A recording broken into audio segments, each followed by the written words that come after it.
Boşluk. Müsabakayı milyonimiz başladı. Birinci berendiyemizde 6 milyon.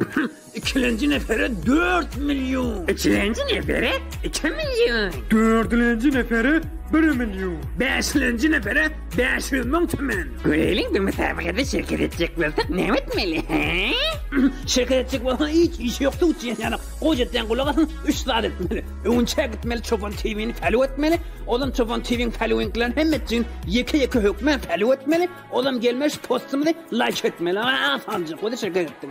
Ha, durun abi cahillerimi tıkırına yeni kan cahilde var. 10 tane AirPod Lenovo ol 10 neferi keşi postumuzu. Öz storiesinde oysun 24 saat geçenden sonra eksi çıkıp bir de iyi versin. Ne kadar mı? Cahilde varsa oyulup duram. Cahilden iyi tokununa amadı. Yok, durun yeni bir cahilde var. Niki islerde geçirin gördün. Cahillerimizin iyiydi var. Ol adamlar iki şu atlan T48 saat geçerlin musabakada şirket etkiyenler ve 3 nefer tanışınla şu postun eteğine tek etkiyenleri 10 nefere 100 bin tümen ayrattın cahilde konu keşi etkiyen. Her ne kadar çanta geçseniz şansınızı kem oluyor bir bekle. Eyvay bu valla cahilde bu valla pul kapar pulu.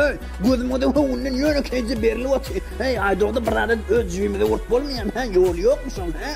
Ha canım için karamı tıkmıyor mu ha? Doğman için asıl yolu yok konu keşi bir sonraki zende oluyor özü sayttan yine 2 günden 10 nefer konu keşi etkiyen bir süsü mehirde asli konu keşimiz. Onu ben gideyim bağım şirket edin. Şansımda küfürdeyin ayağımı eceme de şirket edip vereyim ben. Bir kemletip bile çıkmam mı ki?